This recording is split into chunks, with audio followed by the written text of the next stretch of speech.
queridos amigos, amigas dessa casa tão querida, que eu considero bem a casa dele, que as vibrações que eu encontro aqui são as mesmas de IAC, que eu frequento.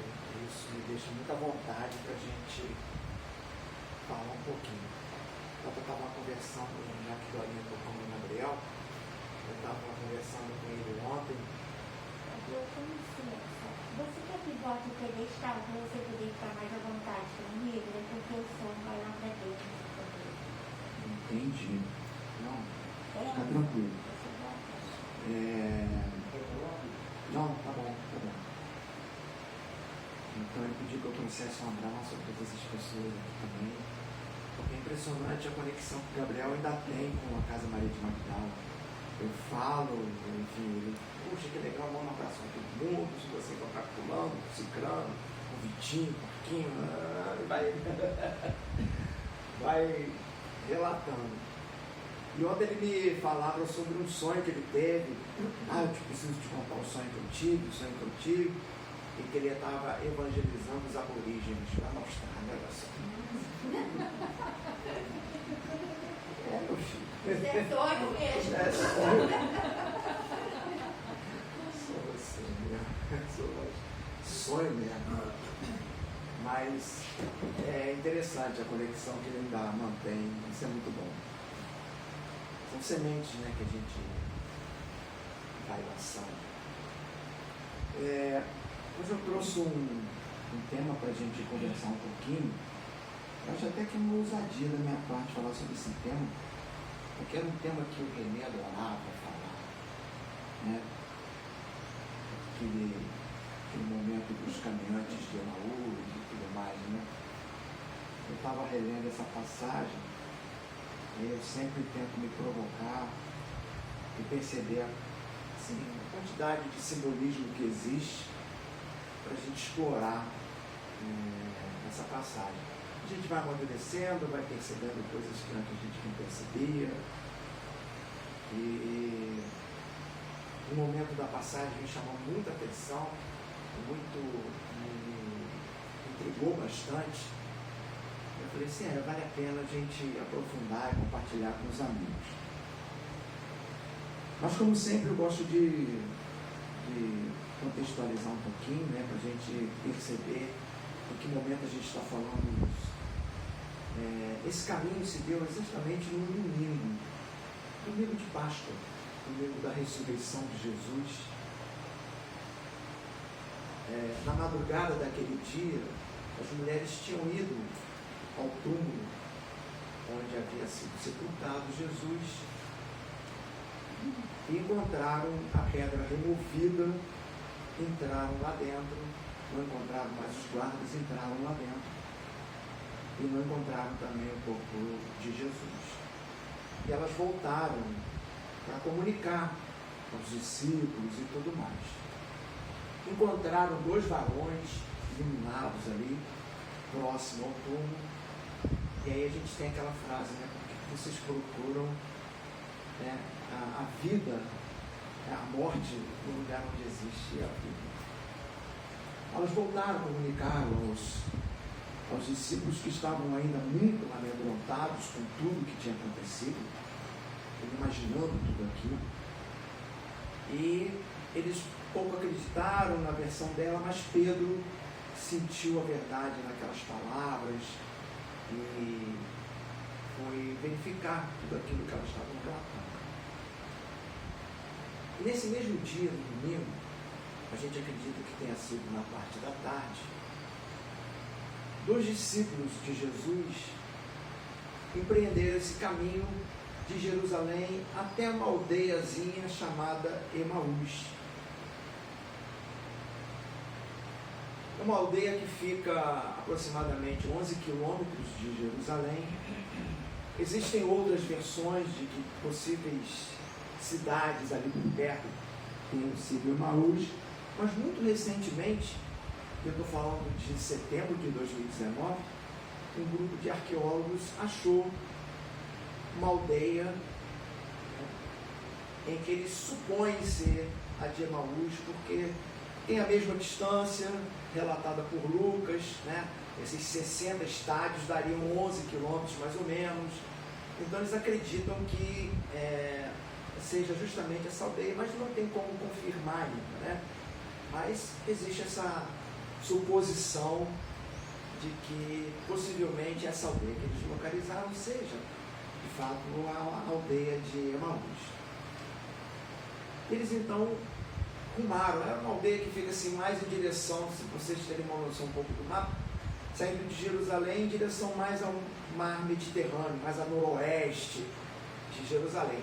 Uma caminhada que, segundo os estudiosos, daria cerca de 2 horas, um pouco mais de 2 horas. Possivelmente um ambiente mais hostil, mais árido, mais acidentado, porque fica mais distante do vale do Rio Jordão. Então, esse tempo mais ou menos que durava essa caminhada. E aí Lucas vai relatar isso para a gente, eu vou tomar a liberdade de ler, e depois a gente vai fazendo uma pausa por esse caminho árido. Imagina, na parte da tarde, vocês imaginam o calor, né, a dificuldade de caminhar, e a gente vai fazendo umas pausas, assim, de beber uma água, ver um pouquinho as mensagens do WhatsApp, essas coisas. E eles vão dizer assim: eis que 2 deles, neste mesmo dia, estavam caminhando para uma aldeia distante 60 estádios de Jerusalém, cujo nome era Emaús. Eles conversavam entre si a respeito de todas as coisas que haviam sucedido. Ou seja, eu fico imaginando os comentários, né, estarrecidos com tudo que viram, com tudo que aconteceu na cidade de Jerusalém naqueles dias. Alguém que pregava o amor, que curava as pessoas, ser brutalmente torturado, crucificado, eles assistindo aquilo tudo. E sucedeu que, enquanto eles conversavam e debatiam, o próprio Jesus, aproximando-se, caminhava junto com eles. Os seus olhos, porém, estavam impedidos de reconhecê-los. Essa é uma primeira parada que a gente faz, né? Porque não é Jesus que impedia eles de reconhecer o Mestre, né? Segundo o relato de Lucas, os olhos deles estavam impedidos de reconhecer Jesus. Mais adiante a gente vai entender um pouquinho e como isso tem muito a ver com a nossa vida. Aliás, quando eu parei para pensar um pouquinho nessa passagem, eu verifiquei o quanto esse trajeto de Jerusalém para Emaús tem muito a ver com a nossa existência, tem muito a ver com os nossos próprios caminhos. Então, Jesus se aproximou deles, mas eles não reconheceram o Mestre. Ou seja, os olhos deles estavam impedidos de reconhecer Jesus. Então, a gente verifica que até que ponto nas nossas caminhadas a gente não cria esse tipo de impedimento. Nós mesmos criamos esse bloqueio de não reconhecer, de não perceber a presença do Mestre ao nosso lado. E inúmeros são os motivos. Vamos ver aqui no relato de Lucas o que ele diz. Disse Jesus para eles: que palavras são essas que trocais entre vós enquanto caminhais? E pararam entristecidos. É muito semelhante ao que acontece com a gente, né? Quando a gente tem os olhos impedidos para reconhecer Jesus ao nosso lado, bloqueado por nós mesmos, a gente para entristecido em diversas circunstâncias da nossa vida. Há meio que uma paralisia provocada por nós, porque a gente relativiza Jesus, e esse é um impedimento que a gente mesmo cria, e começa a analisar a situação, a circunstância, diante dos critérios que muitas das vezes a própria sociedade, o mundo, a cultura, a nossa educação nos coloca. Então são essas condições que muitas das vezes chegam em primeiro lugar. Então, quando a gente às vezes tem uma situação, por exemplo, de desemprego, e a gente tem uma família, isso abala a gente não tem como dizer que isso a gente leva numa boa, né? Todos nós nos abalamos quando a gente se vê diante de uma situação como essa. Mas aí o que a gente busca primeiro? Quais são os parâmetros que a gente utiliza? Jesus está ali, ao nosso lado. Eu estou lembrando aqui, e é interessante como é que as coisas chegam para a gente, né? Eu estou lembrando aqui, eu não sei precisar direito qual é o livro de André Luiz, se alguém tiver, pode me auxiliar, mas eu acredito que seja o de libertação, que André Luiz estava caminhando por um daqueles vales muito sombrios, junto com um grupo, e eis que ele viu meio que como uma estrela descendo num vale muito profundo.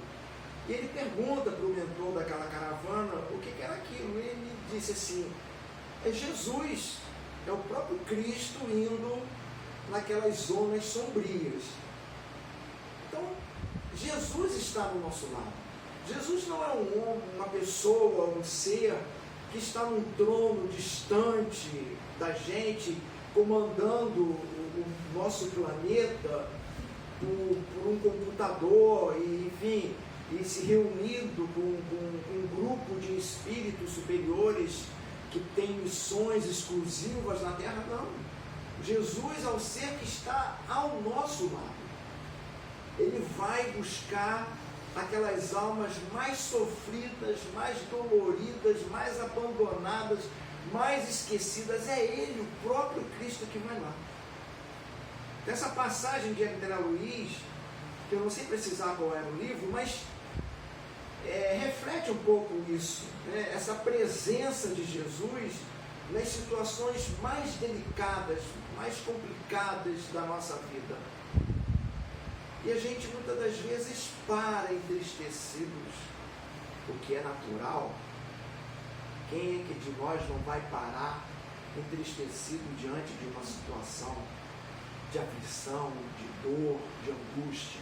É muito natural. Mas é importante reconhecer a presença do Cristo. Não criar esse impedimento que muitas das vezes a gente mesmo constrói, esquecendo e relativizando Jesus no momento tão delicado que a gente comumente passa. Então eles pararam ali entristecidos. Em resposta a um deles, de nome Cleopas, disse para ele: tu és o único peregrino em Jerusalém que não sabes as coisas ocorridas nela nestes dias? Disse: quais? E eles disseram as coisas a respeito de Jesus Nazareno, que se tornou varão, profeta, poderoso em obra e palavra, diante de Deus e de todo o povo, e como os sumos sacerdotes e todas as autoridades o entregaram a uma condenação de morte e o crucificaram. Ora, nós não esperávamos que ele fosse quem haveria de redimir Israel, mas com todas essas coisas, este é o terceiro dia em que se passa desde que essas coisas aconteceram. Ou seja, eles pararam entristecidos e vejam qual era o impedimento deles na minha visão. Eles relatam toda uma perspectiva daquela sociedade, relatam o fato de como tudo aconteceu, de como os sumos sacerdotes, de como aqueles líderes poderosos tramaram tudo aquilo, de como ele foi torturado, sacrificado, crucificado. Eles relataram tudo isso e depois conclui: mas ele não era aquele que viria redimir o nosso povo? Ou seja, o impedimento estava no relato deles. Eles conheciam as Escrituras e mais adiante Jesus vai alertar isso para eles. Eles conheciam as Escrituras, sabiam da chegada do Messias e tudo aquilo que iria acontecer. Mas o que eles fizeram? Eles colocaram isso de lado. Essa perspectiva mais espiritualizada da presença do Cristo. E fizeram questão de relatar as ocorrências daquele momento. Daí a dificuldade da gente, de fato, criar esse impedimento, né, essa construção que a gente acaba criando, e a dificuldade que a gente tem de enxergar essa presença mais espiritualizada de Jesus ao nosso lado. Nós fomos educados para uma presença do Cristo nos altares, nos quadros, nos templos, nas oferendas, nos rituais. Essa era a forma que a gente entendia que poderia existir uma relação entre nós e o Cristo. Nós precisamos atualizar um pouco mais esse nosso caderninho, porque muitas das vezes é Ele quem impõe às vezes uma conduta, um pensamento, uma percepção de cada um de nós. E a gente deixa de lado essa presença mais espiritualizada de Jesus em nossas vidas. E às vezes a gente só vai pensar em Jesus quando a gente às vezes faz uma prece, quando às vezes a gente precisa clamar por Jesus diante de uma circunstância, quando a gente vem ao templo, no caso aqui representado pela casa espírita. Então a gente tem flashes da presença de Jesus na nossa vida. E aí, eles colocam um detalhezinho nessa conversa, mas também dentre os nossos, algumas mulheres nos extasiaram, as quais estiveram de madrugada no sepulcro e não encontraram o corpo dele. Vieram dizendo terem visto também uma visão de anjos, os quais dizem que ele vive. Alguns dos que estavam conosco partiram para o sepulcro e encontraram, assim como as mulheres também haviam dito, não o viram. Disse-lhes, é Jesus, né? Chamando a atenção da gente. Ó tolos e lentos de coração para crer em todas as coisas que falaram os profetas. Porventura não era necessário Cristo padecer estas coisas e entrar em sua glória? Ou seja, eles deixaram de lado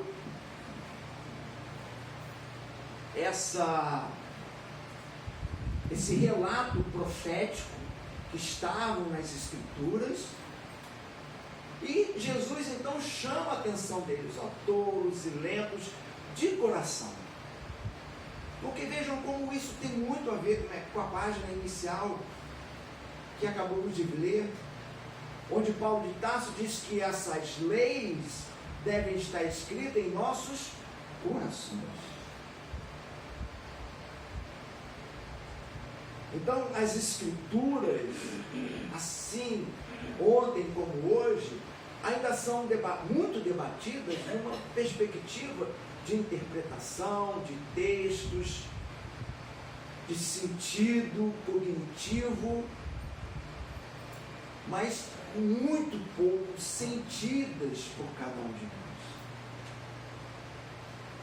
E a gente passa batido por um relato como esse de Lucas e acha que foi uma passagem que Jesus encontrou dois discípulos num caminho em direção, e a gente às vezes perde a possibilidade de se provocar diante disso, de se mergulhar diante disso, de se ver como esses discípulos nesse caminho, de imaginar que esse caminho pode ser a minha própria existência, e esse caminho tem um ponto de partida, tem um ponto de chegada e tem um ponto de retorno à partida.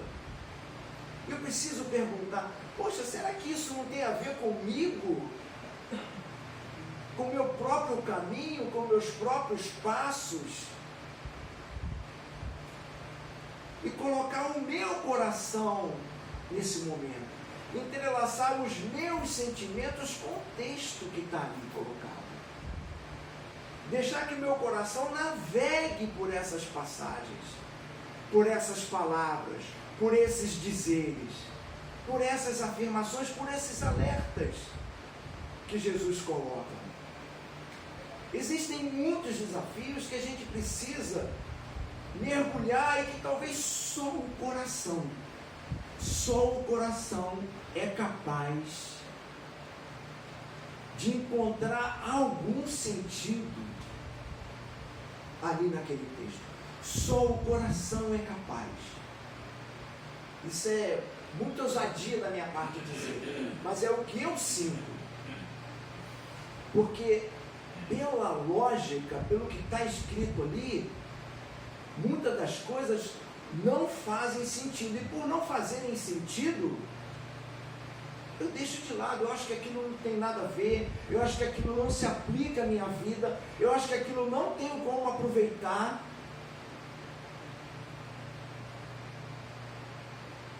Porque não faz sentido. Não faz sentido.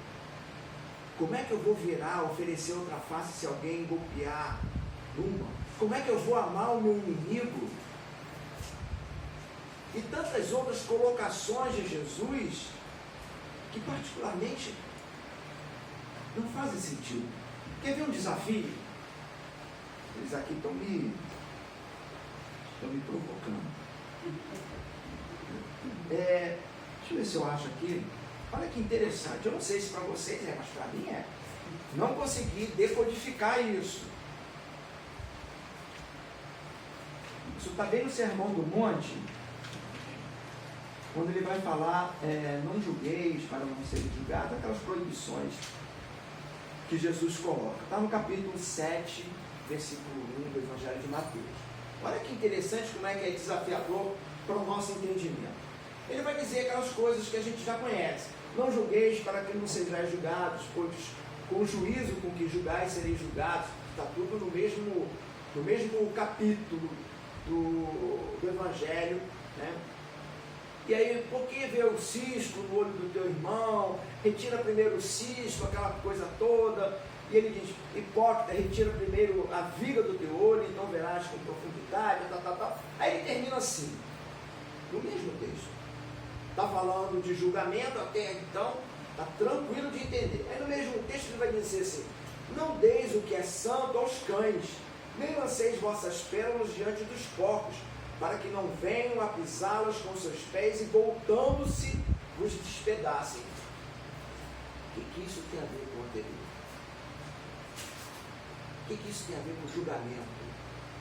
O fato da gente não atirar pérolas aos porcos tem um sentido. Eu, particularmente, ainda não consegui, né? Talvez precise abrir um pouco mais o meu coração para entender. Agora eu perdi aqui a marcação.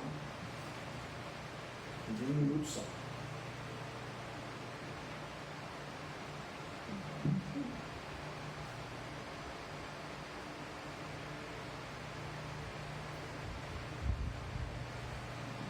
Então são esses desafios que a gente vai verificando e a gente precisa interagir. Por que, Senhor? Por que o Senhor falou isso?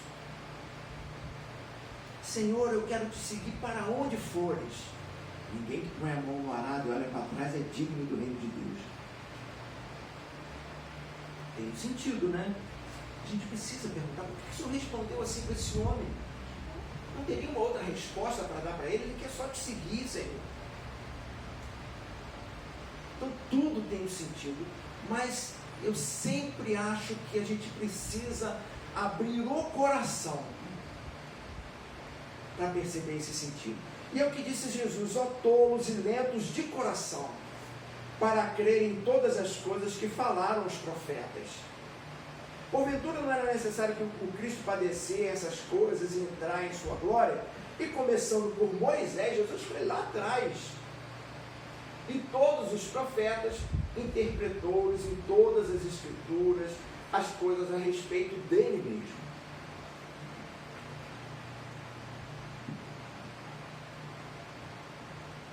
Então vejam, Jesus estava neste caminho, deixaram os discípulos, deixando Jerusalém e indo para Emaús.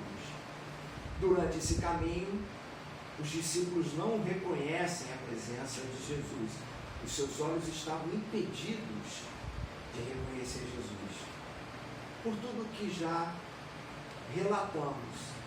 E a gente precisa se perguntar até que ponto nós não criamos esse impedimento de reconhecer Jesus ao nosso lado pela dificuldade, muitas das vezes, que temos de extrair dos ensinamentos de Jesus essa leitura mais espiritualizada que só o coração talvez seja capaz de penetrar, só o sentimento seja capaz de penetrar. Esse caminho tem um ponto de partida, como eu disse. E vejam se não é um pouco isso a nossa própria trajetória. O deixar Jerusalém. E essa trajetória que muitas das vezes nos projeta para fora, porque o caminho é sempre um símbolo exterior, a proposta e a provocação é verificar se esse caminho não é transitado dentro de nós, dentro do nosso ser. Precisamos talvez deixar essa Jerusalém, representada ontem, assim como hoje, pelo poder, pelas intrigas, pelas disputas, pelo templo de pedra, pela dificuldade de interpretar a presença de Jesus e fazermos dentro de nós o que naquela época fizeram com ele. Até que ponto a gente não está sacrificando Jesus nessa Jerusalém que a gente edificou dentro da gente? E é essa Jerusalém que muitas das vezes pauta a nossa conduta, que impõe um determinismo na nossa vida, que afoga as nossas reflexões, que tapa, que cobre o nosso coração, e criamos assim, de uma forma complexa, mas às vezes total, todo um impedimento de percebermos a presença de Jesus constantemente ao nosso lado.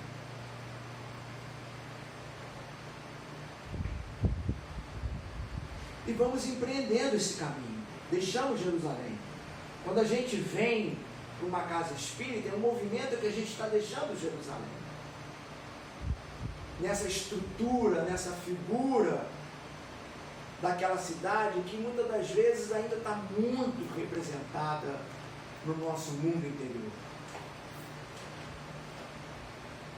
E às vezes, quando a gente vai reagir a uma determinada circunstância, é essa Jerusalém estruturada nos hábitos e nos vícios do passado quem se apresenta primeiro, como já alertou João de Anjos.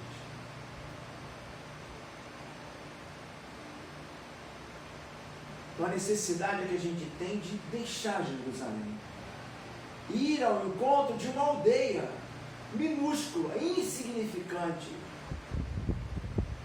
sem importância alguma para aquela região, alguma. Emaús não tinha importância nenhuma para aquela região.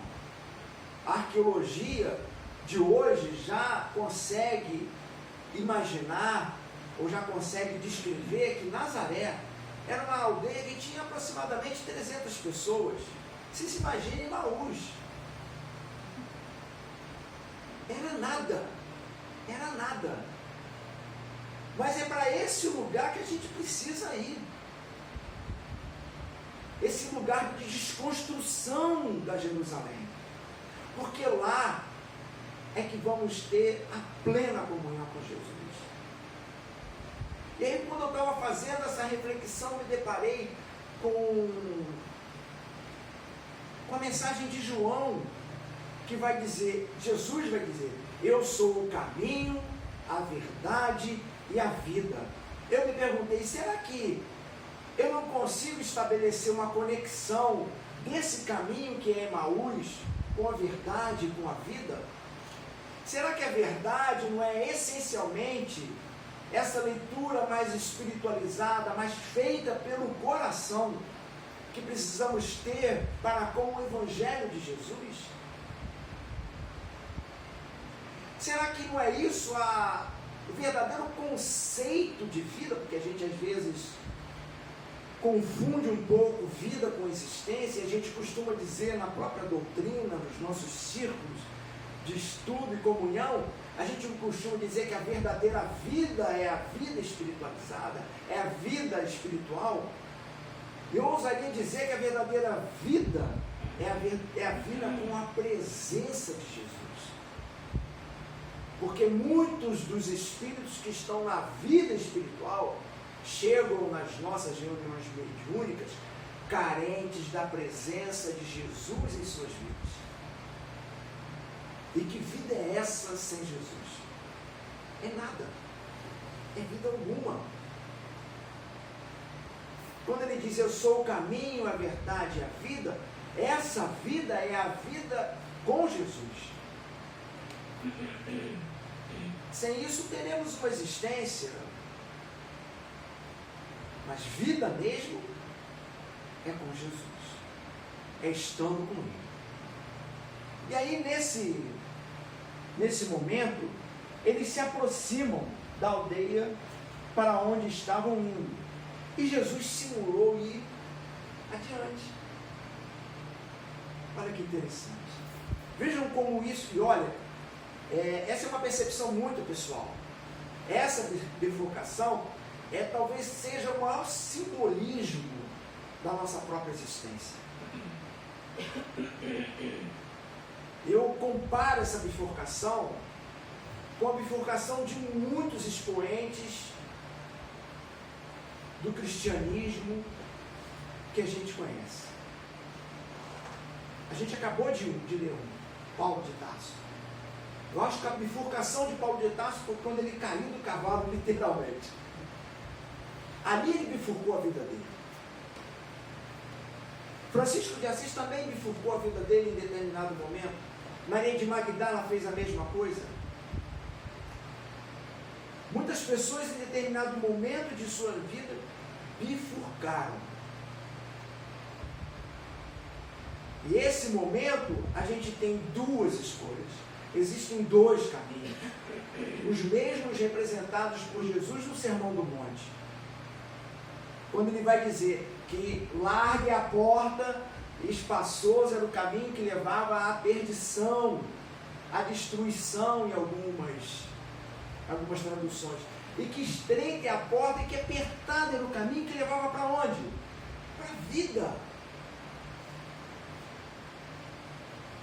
Então existe um caminho estreito que leva à vida. E não imaginem esse caminho de Emaús como uma coisa que a gente vê aqui, não. Devia ser uma trilha de lá vai um. Aquela coisinha que a gente encontra, quem faz trilha conhece, né? Aquela coisinha, né?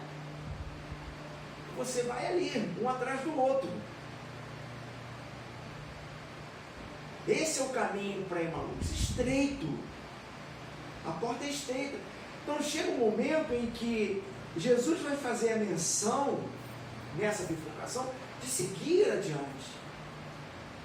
E a escolha é nossa de deixar Jesus embora.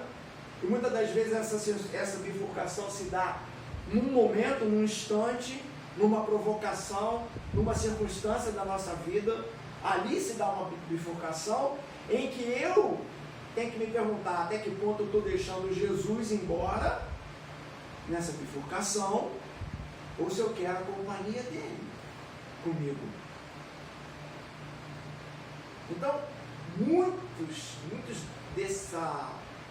desses elementos dessa passagem estão extremamente conectados com a nossa vida, com a nossa existência. Jesus está ali ao nosso lado, eu não estou reconhecendo Ele, e me parece que é uma provocação do Cristo, né? Na bifurcação, seguir. E a gente pode deixar Jesus embora? e privar da companhia dele, ou como fizeram esses discípulos. Eles o pressionaram, insistiram, do tipo, por favor, Andarilho, não me abandone, vem comigo. Pressionaram dizendo, permanece conosco, porque está para anoitecer e o dia já declinou. E muitas das vezes são nesses momentos de declínio da nossa vida, de anoitecer da nossa vida, que a gente mais pressiona a presença de Jesus conosco. Nos momentos de angústia, de aflição, de dor, que é um anoitecer da alma, em que a gente suplica, pressiona a presença de Jesus na nossa vida. Do tipo, por favor, Senhor, não toma outro caminho. Vem comigo. Porque estava anoitecendo e o dia já declinou. Ele entrou para permanecer com eles e sucedeu que, ao reclinarem-se com ele, tomando o pão, abençoou e depois partiu e dava a eles. Seus olhos foram abertos e o reconheceram, mas ele se tornou invisível para eles. Aqui que está para mim o X da questão. Reconhecer Jesus ao partir do pão, e quando reconhecer Jesus, ele desapareceu. Eu acho que essas palavras estão recheadas de significados pessoais, individuais. E ao invés de imaginar Jesus dilacerando o pão diante da gente, dando, ele mesmo foi quem disse que ele era o pão da vida. Mais uma vez a vida. Ele era o pão da vida. E esse processo dilacerador, no meu modo de entendimento, e apenas compartilhar com vocês isso, é um processo íntimo. É uma dilaceração íntima. É rasgar intimamente a Jerusalém do passado.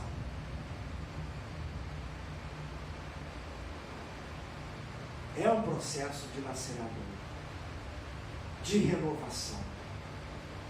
Assim como o casulo precisa se dilacerar para dar origem a uma nova vida, que não tem nada a ver com aquele casulo, absolutamente nada a ver com aquele casulo.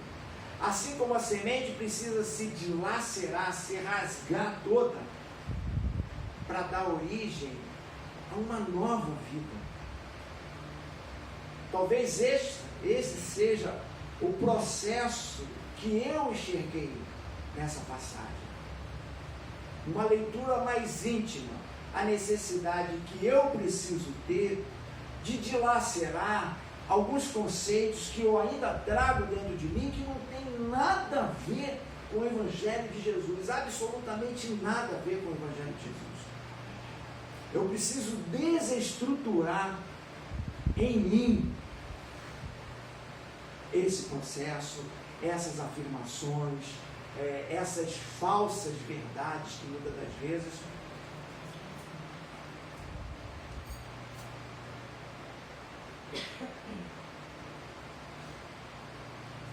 constroem o meu saber. Eu preciso dilacerar isso, rasgar, reconfigurar, ressignificar. Esse processo dilacerador de um pão da vida que Jesus representa no nosso íntimo e que alimenta a nossa alma, o nosso espírito, talvez seja o processo pelo qual passou Paulo de Tarso, Maria de Magdala, Francisco de Assis e tantos outros que no momento da bifurcação disseram: agora, em hipótese nenhuma, eu vou abandonar Jesus. E olha que a refeição para o judeu naquela época era o momento de maior intimidade. Você não convidava uma pessoa desconhecida para isso. Por isso que Jesus chocou tanto os discípulos quando ele começou a lavar o pé dos discípulos naquela reunião que teve com eles. Porque era inconcebível isso. Inconcebível.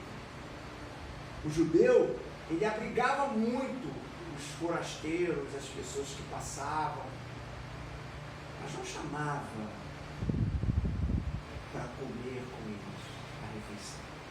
A refeição, se você chamava alguém para participar da refeição com você, era um ato de extrema intimidade, de muita intimidade, de muito respeito, de muito reconhecimento, de muito acolhimento. E é nesse momento de profunda intimidade que Jesus rasga o pão e oferece a cada um daqueles discípulos. E é nesse momento que eles reconhecem Jesus e Jesus desaparece. Porque é isso que vai acontecer. Jesus vai desaparecer dessa forma exterior que a gente tem de se relacionar com Ele, de enxergar Jesus no templo, nos quadros, nos rituais, enfim, nesses simbolismos exteriores que a gente criou. A gente vai deixar de enxergar Jesus nessas circunstâncias, nessa situação, para perceber a presença constante dele no nosso mundo interior. Ele vai desaparecer e vai existir permanentemente no nosso mundo íntimo. Então, quando Jesus faz aquele momento de lacera o pão, oferece aos discípulos, e aí eles veem Jesus, e assim que veem Jesus desaparece, esse é o princípio que eu considero, é o significado mais espiritualizado que eu consegui perceber da Emaús que precisamos encontrar no nosso mundo íntimo. Algo muito íntimo de Jesus comigo. A gente ainda compartilha a presença de Jesus nos templos, nas reuniões, nas atividades, mas é importante perceber em que momento Jesus vai estar comigo, independente da casa espírita, independente das reuniões, da ABC.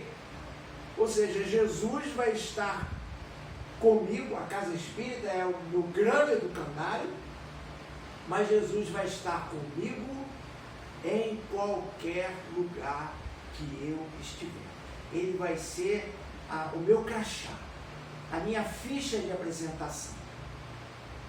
Eu vou reagir segundo os ensinamentos de Jesus.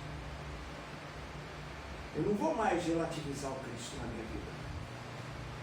Eu vou colocá-lo como uma prioridade. Como ele mesmo disse, buscai o reino de Deus em primeiro lugar, e toda a sua justiça, e tudo mais nos seria acrescentado.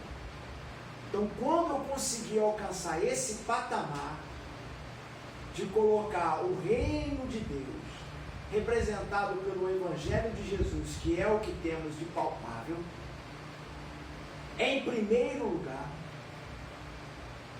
Jesus vai literalmente desaparecer da minha visão. Literalmente desaparecer da minha visão. Nessa tribo insignificante que está aqui, é um cantinho dentro de mim, extremamente poderoso, extremamente significante, mas que muitas das vezes eu não dou a devida importância para esse botãozinho que, quando acionado, quando eu conseguir acionar, eu vou de fato ser um homem, uma mulher, um ser dilacerado. Dilacerado. E o que esses discípulos fazem, como isso tem muito a ver com o nosso movimento? Lembra que a gente falou que esse caminho ele saía de uma Jerusalém, ia para Emaús, para uma comunhão de plena essência divina. Mas o que eles fazem quando isso acontece? Eles dizem assim: porventura não estava nosso coração queimando quando nos falava pelo caminho, quando nos abria as Escrituras? Ou seja, a presença de Jesus queimando em nossos corações. Esse é um sinal que a gente acionou o botãozinho de Emaús dentro da gente. Quando a gente sentir que, reagindo segundo Jesus, meu coração vai estar queimando. Essa é a presença do Cristo. Essa é a presença do Cristo. Eu falo isso porque eu preciso muito disso, né? Eu costumo trazer essas coisinhas. Se abre meu celular, é uma figura de Jesus. Eu preciso disso, né? Eu preciso disso, é um sinal. Mas também eu verifico a necessidade de desconstruir isso. De perceber Jesus não nesses símbolos. De perceber Jesus ardendo no meu coração. E quando isso acontecer, qual é o movimento que esses discípulos fizeram? Eles voltaram para Jerusalém. Porque é lá que a gente precisa estar. Emaús é o botão de acionamento. Mas onde eu preciso estar é na Jerusalém. Porque é lá que eles precisam de Jesus. É lá que eu preciso estar. É nesses lugares sombrios, é nesses lugares em que Jesus está esquecido, representado muitas das vezes pela dor, pelo abandono, pelo esquecimento de um irmão meu. Esse irmão tem no seu mundo íntimo ainda a representação da Jerusalém. E é nesse lugar, não na Jerusalém das construções, mas na Jerusalém dos valores da época, que Jesus pede para que eu esteja. Então esse caminho, ele tem ida e tem vinda. Eu abandono a Jerusalém no meu mundo interior, encontro a Emaús de plena comunhão com Jesus, e quando isso acontece, eu preciso retornar para Jerusalém. É lá que Jesus pede que eu esteja. Na mente, nos corações desses nossos irmãos de jornada, que estão aí, em muitas das vezes, esquecidos pela nossa sociedade. É ali que meu coração vai arder. É ali que eu vou perceber a presença de Jesus. Ele vai desaparecer da minha visão para estar presente no meu mundo interior, no meu mundo íntimo. Essa era a mensagem que eu gostaria de compartilhar com vocês. Espero que tenha feito algum sentido na vida de vocês. Eu ouso, mais uma vez, dizer que é uma ousadia minha falar sobre os caminhantes de Emaús, porque eu lembro dessa figura ímpar, né? De relevo, nas estradas que a gente pegava, lá ia ele falar dos caminhantes de Emaús em muitas casas espíritas que a gente visitou. Então essa é a minha releitura, que eu compartilho com vocês na manhã desse dia. Que Jesus, nosso Mestre Divino, esteja em nossos corações, em nossas vidas, mais presente hoje do que nunca. Graças a Deus.